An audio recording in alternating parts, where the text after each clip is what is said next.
Hello and welcome to another episode of That Peter Crouch podcast with me, Peter Crouch, Chris Stark and Statman Dave with me as usual. Everyone all right? Yeah, doing very well. Chris, you look a little tired.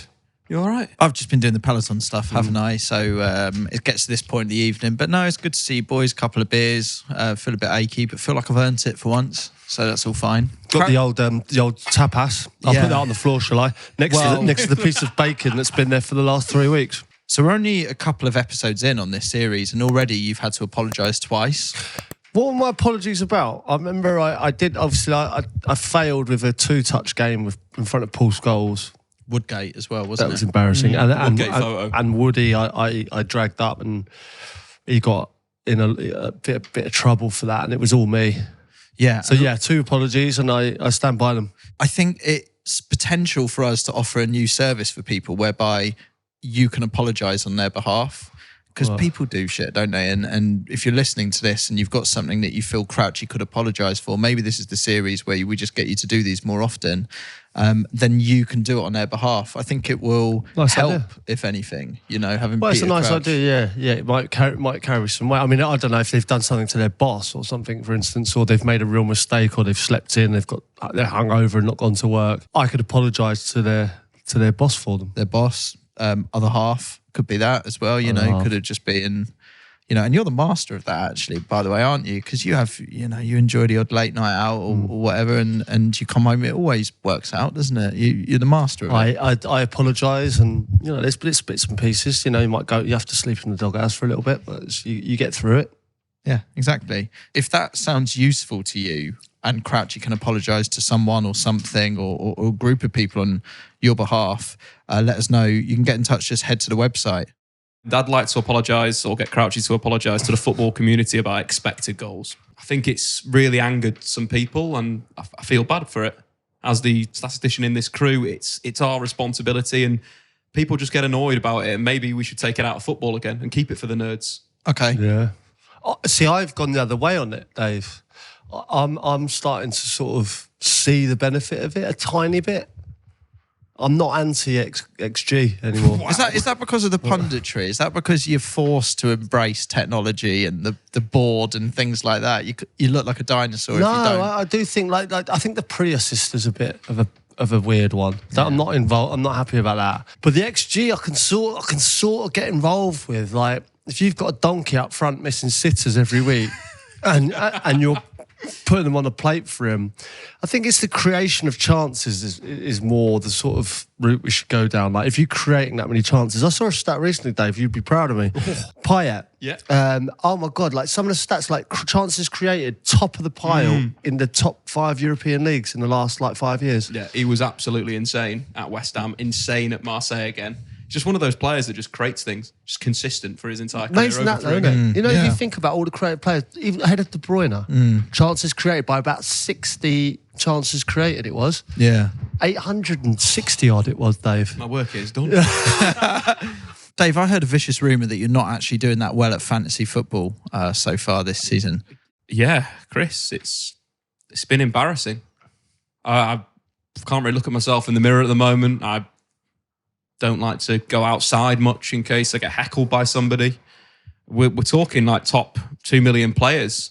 Last season, I was in the top 28,000 of players worldwide. This is embarrassing. This is pathetic. This feels like an apology is needed. I think so. And I don't know if you need me to step in here, Dave. I think I do, yeah. Well, guys, it's Peter Crouch again, just on behalf of Statman Dave. And his performance this year, we've drafted him in as our stat guy. He says he knows lots about the game and in depth. And the way that the Premier League fantasy football is set out, it's all about stats. I think the only sort of thing it is stats, really. So Dave should be in the front runners of the country. At the moment, he's lagging really, really badly. He's let us down. He's let himself down. He's let his family down. And he's embarrassed. He promises me he'll be back stronger. Yeah, good. And just on that as well, if you continue to have such poor form in fantasy football, because it is really like it's not good. You are a public face of fantasy football. Like you must be sweating a bit. I don't know what we do because you can fire a manager, can't you? But when you're a one-man team. You can't really fire. Do you know what I mean? He'd have to fire himself. So I just think, and suggestions on this as well, people. If I think we should set it now. If you finish outside of a certain number of people, which I think we should agree very quickly now, I think there needs to be a forfeit, unlike any other forfeit that's happened on fantasy football. I agree. Like, I really agree. I'm talking something massive, like we call him big favours. I think it's the only way, Chris. I need to learn. I've obviously not learned properly. I think if you don't finish in the top, what's reasonable here, Dave? Be honest. In the top 100,000? That was the number that came into my head. Okay, if you don't finish in the top 100,000 at the end of this season, which I think is actually quite generous of us, Crouchy. Oh, it's quite tough, isn't it? A lot of people. When was that 12 million or player? But his literal everything he does is his entire stats. job. Yeah, it's his entire existence. Thing, like his whole existence. His name's Statman Dave. Yeah. Do you know what? Do you know what we should do? You know what we should do now, right? If he loses, he's just going to have to be called Dave. Yeah. Yeah. Just take it away. It's gone. If he finishes in the bottom, he has to go on. I'm a celebrity. Get me out of here. We'll at least make the application. We'll fill in the form. We'll figure that out. So I don't know, ITV, if you could get in touch with us, Statman Dave would like to come on. Quick sidebar, just whilst I remember, I've been approached about going on Celebrity Mastermind again. You know, it happens occasionally. And I did it before. But anyway, I replied and was like, I'll do it if you let me have my specialist topic be podcasts about ex-footballers. And I'm waiting for the reply. But I saw a TBC Celebrity Mastermind go in the diary, which makes me think they might have nibbled. Really? But we'll see. I'll keep you updated. Looking forward to that. Crouchy, before we move on to the juice of this podcast, the middle part, the meat, your rangefinder vape contraption is getting a lot of love on the YouTube comments. Yeah, all good. It should do. It's a fantastic idea. Everyone who plays golf knows that you need a rangefinder and people vape on the course. It's simple. You see those big contraptions that people vape? It's like, all you got to do is put a little rangefinder in there and your job done. It's a massive idea. Could we start getting the listeners to contribute to this, to send some designs in, and then we can go to the Dragons? Sounds good to me. I thought Peter Jones, has he not? He didn't bite, no. Chris. I think he knows how good the idea was. He said it himself, but then he walked off very quickly without discussing it at the end. Okay, which made me think otherwise. I don't really keep an eye on the YouTube comments, do you, Dave? Are you? Yeah, I mean, in there all the time. If you just want to check it out, go and check out the Peter Crouch podcast on YouTube. You'll be able to watch all the episodes there, plus a brand new clips channel. Amazing. And you're across the comments. You read them all. So I read them all, yes. Yeah, so please make them nice. I'll bring them to the podcast and let you guys know. Yeah, you should do that, actually. Read 2 or 3 comments, like present them to Crouchy like you would a politician or something. Have it all there on a one page for Crouchy, all the comments that have been under the YouTube. It's a one page a day. Print it out. Simple. This episode, I think it's going to be a good one. It's all about that iconic number 9 shirt. And I reckon you've got lots to talk about with this one. It's actually a point of annoyance for you, isn't it? A little bit. I've got a few things to raise about this, yeah. But Dave, you've been doing some homework. We had some homework from last week. It was tough. I didn't sleep for 2 days. It's all been a blur, to be honest, but I've worked out how many captains have become managers in the Premier League. Oh, right. And this caused you some stress, did it? It was that challenging. For some reason, there is nowhere that says who's captain sides. Yeah. Like, you go on Wikipedia, and that's the usual source of information, right? Have you captained Arsenal? Yes or no? Doesn't have it in there.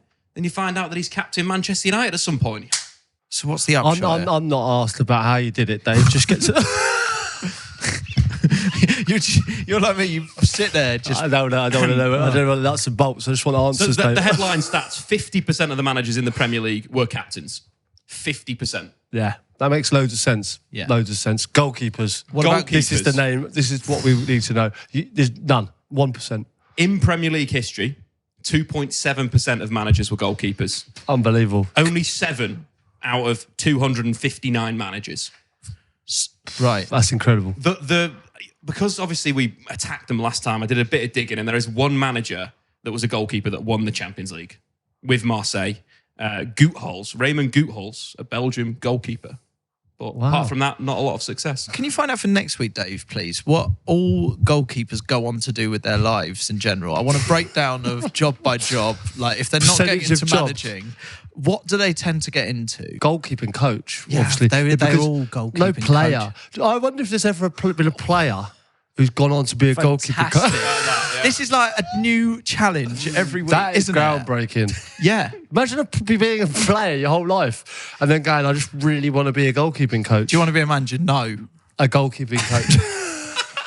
and do you know what? Any sort of people retiring at this, just have a think on and just think, don't pigeonhole yourself in certain things. Be a goalkeeping coach. It'd be great if they're a massive name as well. Is the money not as good for goalkeeper coach then? Because wouldn't it be great to see a huge name that's retired? Well, I mean, I'm just trying to think who might be like Milner retiring recently. Like if he just goes into the goalkeeping coaching I think role. that's quite a Milner thing to do, actually.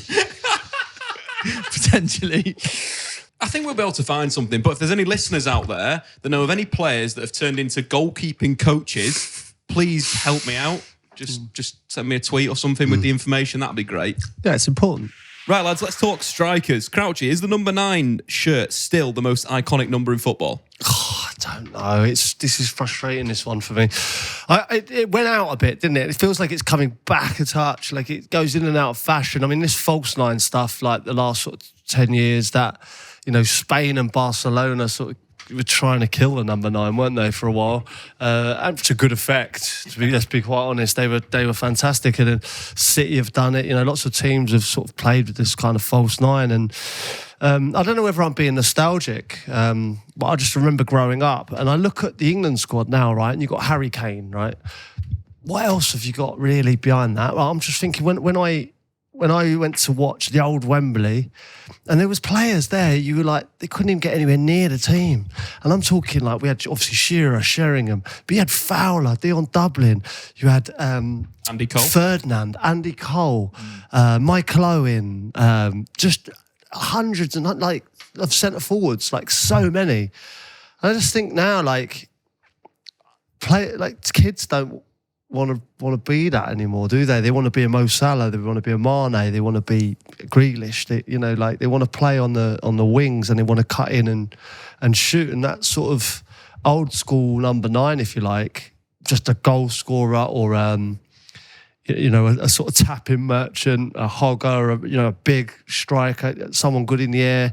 I don't know. It's like you could say maybe coming back. Like obviously, Haaland seems to be a bit of a throwback to that.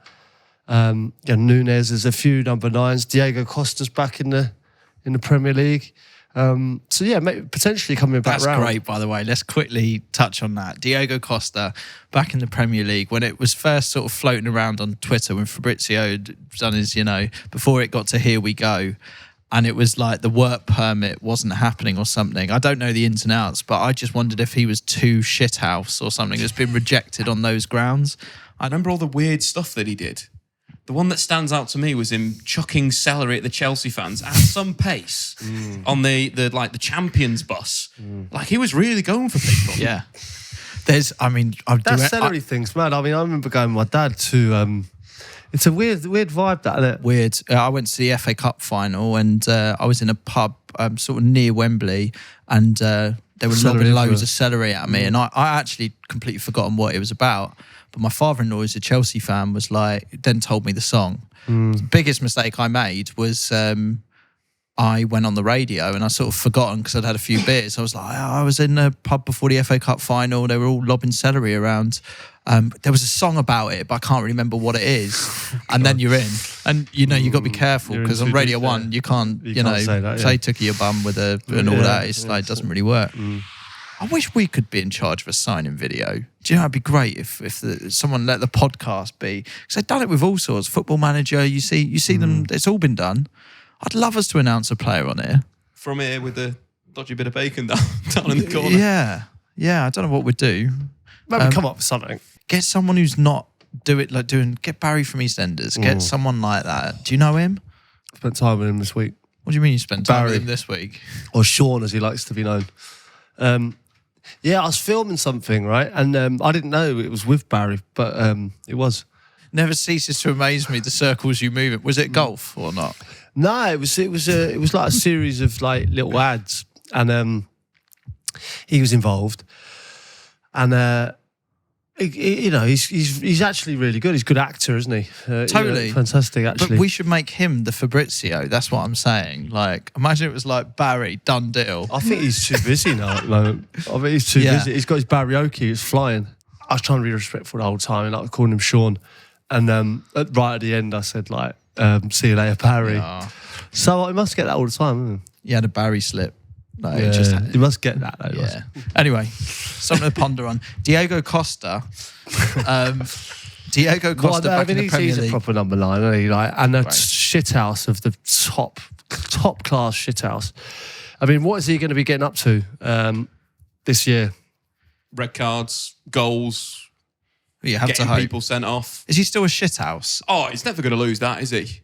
You remember what time he rolled back onto the pitch after being injured to stop the play? It's absolutely beautiful. It was good. It's poetry in motion. I think we miss a Diego Costa. We miss a villain in the Premier League. I think a real, true villain. So I'm looking forward to it. I think he'll score goals for Wolves.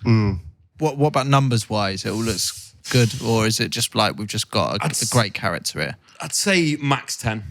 Okay, but hopefully lots of fun along the way. Lots of fun. Yeah. This number 9 thing. My experience growing up was you wanted number 9 on the back of your shirt. It was like the number. Yeah. But I don't know if kids, or maybe it changes in generations or different age groups. But then I feel for a long period of time, like number 10 is kind of probably the most popular number. And then you start entering the world of sort of Trent or like, these kind of numbers that obviously mean for one player, but I mean positional numbers. Yeah, but it's gone, isn't it? Like the 7 on the right winger and the 11 at left wing and 9 and 10 up front. Yeah. It's all changed, isn't it? All the numbers have gone, really. And I don't know, I'm a little bit nostalgic with it, but a number 9 couldn't be the person in the hole, you know what I mean? Or like floating about behind. It was always the focal point, and the 10 would float. And that, I don't know, it's gone, isn't it? I think we've definitely lost the numbers. Crouch, who's the most iconic number 9 for you? The one that springs to mind is Shearer. Just because that's Les Ferdinand maybe as well. But that's the one that sticks out in my mind, just being English, really. Obviously, like R9, Brazilian Ronaldo, but he played it sort of a different way, didn't he? He was a different kind of forward. But certainly Premier League era, I think the ones that, to me, are Shearer and Ferdinand, I think. So just looking into the numbers of the Brazilian Ronaldo, what's really strange about him is he hits similarities with Messi. So when you're looking at goals after dribbles, he's reasonably close to Messi in terms of, beating 3 players then scoring, beating a player then scoring. Is that what stuck out with you in a sense of his game? Ronaldo, the Brazilian Ronaldo, I'll go out on a limb here. He's my favourite player of all time. Messi, obviously Cristiano Ronaldo, Ronaldinho. Ronaldo beats everyone for me. Just everything about the way he played the game was just genius, I think. Like, I'm talking sort of like early like Barcelona days, PSV, Brazil. But even when he was sort of Real Madrid and he was just banging in goals, and he did less of what he was good at, but he still bagged like 30. He was a genius. Like, you've talked before about how players might do deals with each other around getting certain numbers, or you move to a club and you want a certain number. People wanted that number 9 shirt, right? Well, yeah, even to the point where, obviously it's well documented. We had Shearer on the podcast, didn't we? We asked him about sort of asking Les Ferdinand for the number 9. Yeah. Like, that takes balls, that. To go in there and go, like, the leading goal scorer, like, give me a shirt. Like, it's just pressure that if I was that player, I'd be like, he's flying. Imagine just being so sure of yourself that you're just going to take that shirt off him and bang more. Like, that is, that's massive. Like, it's huge, isn't it? Like, seriously, like, and already the fans love him, and I know the fans love Shearer as well because he's a local lad, but like having that self-belief is that's what you want in a number 9. Crouch, you say you were at Barcelona, right? You'd signed for Barcelona. Ronaldo joins from PSV Eindhoven, and you've got the number 9, and he says, "Peter, I want that." What are you saying? Well, how many goals have I scored? Let's say you got 12 the season before. 12. He's one of my best seasons, Dave, yeah. He's hoping. So I've had a real good season. You've had a good season. He's off the back of his PSV form. He's confident. So he's got like 45 in 46 or something. Scored a few goals. Well, I still think he's been in PSV. Like Kesman had a similar sort of record. Do you know what I mean? Like there's a few. Kite was banging in 100 a season over there. Like I think, like I'd probably hold on to it for a year. And then he goes and wins the Ballon d'Or, the youngest ever at 21. And then obviously I think I'd see him in training and go like, mate, you can have this number, man. Do you know when I signed my name, like, obviously not my bank transactions because I keep that very separate. You know what I'm like with fraud. You're very careful about fraud. You know, I'm like with fraud. You have to be. So my signature's got a number 9 in it, but quite often I wasn't a number 9. I think I was 28 at QPR. I was QPR to Port. Oh, and then I got the number 9 at Portsmouth, and I bagged loads there. And then I moved to Villa. I was 16. Moved to Southampton. Was 14. Moved to Liverpool. Was 15. I was 25 on loan at Norwich. But the fact that I can remember them all shows you how important sort of numbers were to me, even though I changed it around quite a bit. I went to Tottenham and stayed at 15. So 15 was quite an iconic number for me. But you kept that because you're riding a wave with that, right? Or you felt like... I just got given it, and then I did well in it, so I just kept it. Yeah. But I think that's how a lot of numbers... I think that's how they happen. You know, people just get given a number and then like they don't want to change that because they've done well in it. Like Jamie Carragher, for instance, was like it was 23, and then he just sort of stuck with that. And I think that, like lots of players do that as well. I think like. Do you think numbers should be capped past a certain point? Just to start every player thinking they can do a 103, 88, like... Well, like it was Trent, 66. 66, yeah. It's taking a piss a bit, isn't it? Yeah, but he's guaranteeing a number that will be a brand, right? Well, I suppose he's got that. No one else will... If someone else puts that on, go, you're copying Trent. Yeah, I don't know the story behind the number, but I just mean it's never going to be challenged wherever you go. I mean, obviously he's an unreal player, but it's you know, he's always going to be able to choose that number wherever he goes, right? That's a good point, actually. Yeah, if he moved on, he would get that number. You'd have to assume, unless like Costa's in there and he. Wouldn't that be great? He's friends with Fabrizio Romano, and he's heard that Trent's coming, and he goes, "I requested the number 66." Wolves don't challenge it; they just go whatever you want. A season or two ago, there was a couple of shirt retirements. I'm sorry, I'm not armed with facts on this one. But I don't know. I'm a bit like you, Crouchy. I think it's exceptional circumstances. But the problem is, big players, big egos, they will always view themselves as exceptional circumstances. And well, obviously that like Koulibaly's come in and gone, can I take the 26? JT's retired, and you know, he's come in, he's took it, and he's making a right pig's ear of it, isn't he? Crouch, if you were to partner up with a number 9 in the Premier League at the moment, from the top 6 sides, we're talking Haaland at City, Firmino at Liverpool, Aubameyang at Chelsea, Martial at United, Richarlison at Spurs, or Jesus at Arsenal, who would you partner up with? Yeah, you're looking for... Like, they're not traditional number 9s, there are there, other than Haaland maybe. But if I was partnering one, it would be... I've got out of 2, I think, Firmino or Jesus.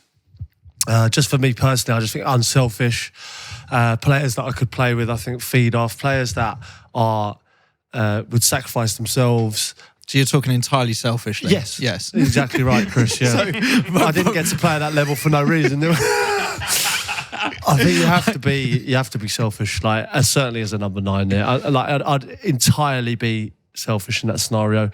Playing with Haaland would be a great, but I don't think we'd complement each other. I think we'd get in each other's way, and he'd probably score more than me. So I think playing in that Liverpool team and having Firmino would be a dream. I'd love to play in City's team, I would, but then I look at Liverpool's team and like the fullbacks crossing it. And like sometimes when I see Trent's crosses, I'm like, I just would absolutely love to be on the end of them. I'm sure we could make that happen. Do you reckon? Yeah, like I think you should have your opportunity. Well, I could play up for Liverpool one more time. No, but I think we should get Trent putting balls into you, and it's sort of that mix of new school, old school kind of thing. Could be fun to see. Well, I just look at him now, like his deliveries and things like that. Like, hasn't really had anyone like to bury loads of them, but he's still, the top assists all the time. And Robertson, to be fair. People complicate football so much. People like Dave, for instance, so like actually, it is a simple game. Like there are, if you like, and I'm talking about, it's not a simple game if you're a manager. Like obviously, the reason Guardiola, Klopp, these people get paid the amount of money they do, and because they're coming up with concepts and ways of playing that are new to us all, which is incredible, and it's amazing to see. But as a forward, for me personally, I sometimes see strikers like I would be in the box 100% of the time for every single cross, and if I wasn't in for one of them, or even free kicks, when free kicks were taken, I'm not a free kick taker. I know full well that I'm just getting on the rebound, and I get 5 goals a year out of just freaking running in and like nicking a rebound. That's what, for me, it was. That's what it was about. It was like being in the box, being between the sticks. And this sounds so old school to say that, but there is a place for that. There's a place for being in the area where the fucking ball lands. The way I look at my career was I had a great innings, like lots of players go, quite often they look back on it and go, like, I could have done this, I was the best career amazing for me, you know what I mean? Like it was, I actually exceeded my wildest dreams with what I did. So then when I retired, I was like, people say to you, they always ask that question, do you miss it? No, I don't miss it. I feel like I was blessed. I had the best time. I was so lucky. I got to play in World Cups. I got to play in Champions Leagues. I got to do things that were beyond my wildest dreams. So now, when I retired, I think back at it and go, like, it's like an out-of-body experience almost. It's like, God, did I really do that? Well, the question is then, do you think that you might... now that we're seeing Haaland signing and, the number 9 coming back, what about the return of Crouchy? I'm game. I'm game. But I think a Premier League club should take a risk on me. Like I can't be asked starting lower down. Can't be asked with that again. I love it. I should go straight in last 10 at Liverpool or something. But wouldn't it be massive?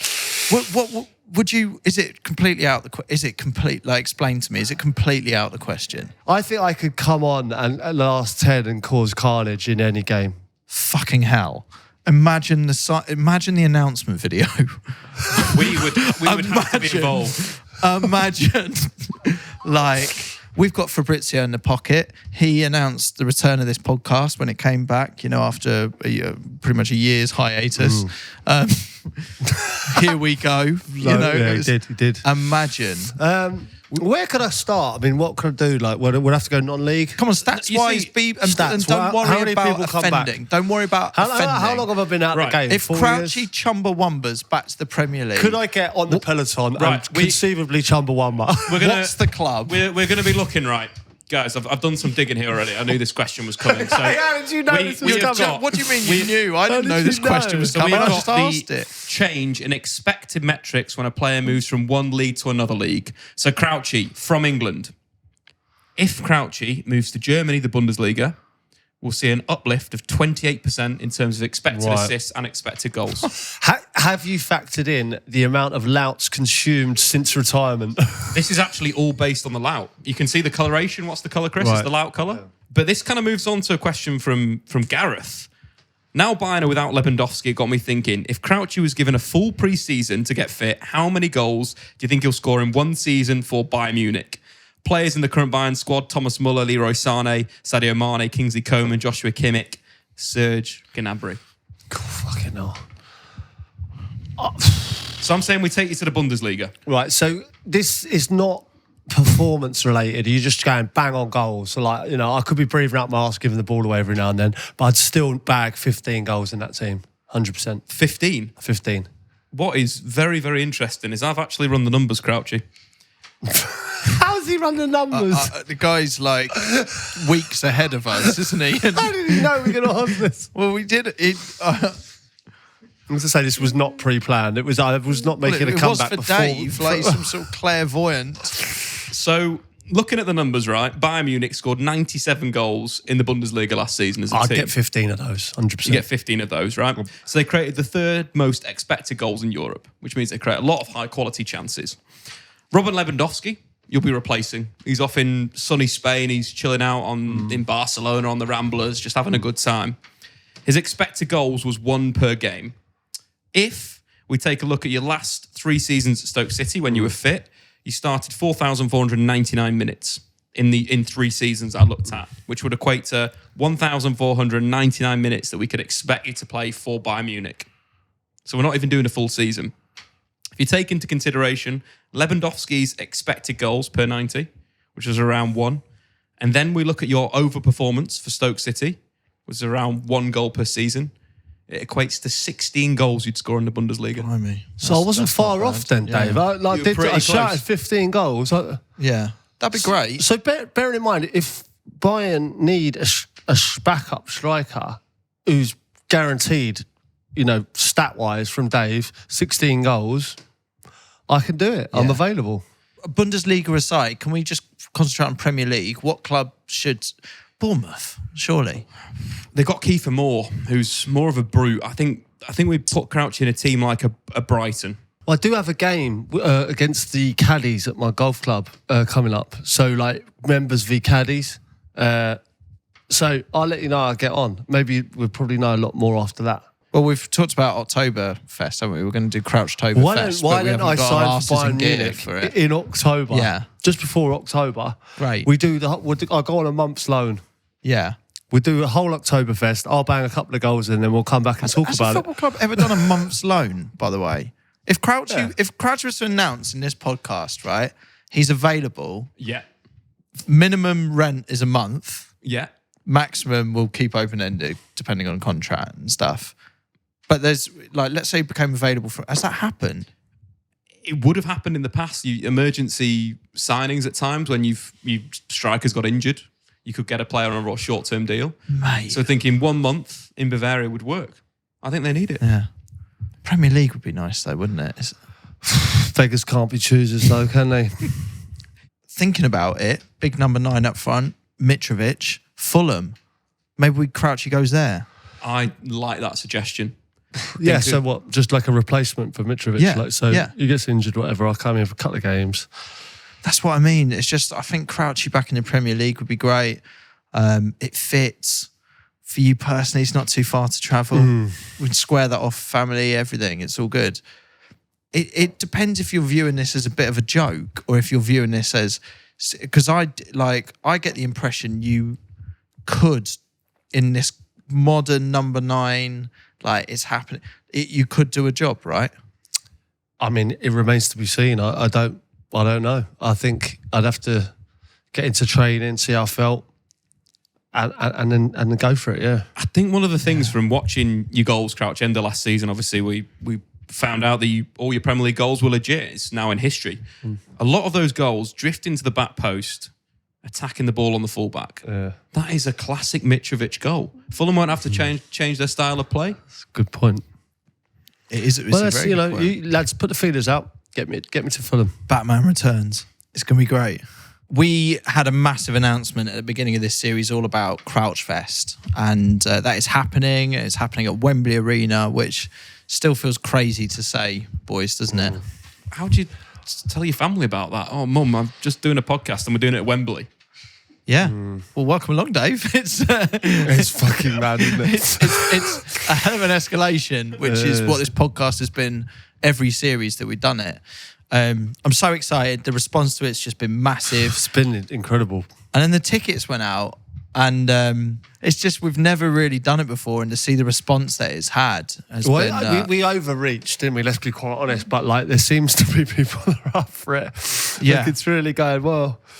It's nuts. So then it comes down to the issue of what are we actually going to put in the show? And it's great because we've had a couple of brainstorms about this, but it tends to be, end of the podcast record. It's like, oh, we should maybe do this. We should maybe do this. So, we've been discussing a few ideas. I don't want to give everything away, obviously, because it's meant to be a surprise. It's going to be, if you're not able to get there, it's all good. Like, it's going to be an amazing podcast as well. We're going to have some special stuff planned, but I need your help with something. So, I've signed you up for something, Dave, I think, potentially. I think it's a good idea. I think you'll agree. So there was a manager who once said that Charlie Adam could hit a midge's dick with his left foot. From 100 yards. From 100 yards. And I'd really like to test that out. I thought Wembley's big enough to give that a go. So I thought, could we potentially get Charlie along, parched?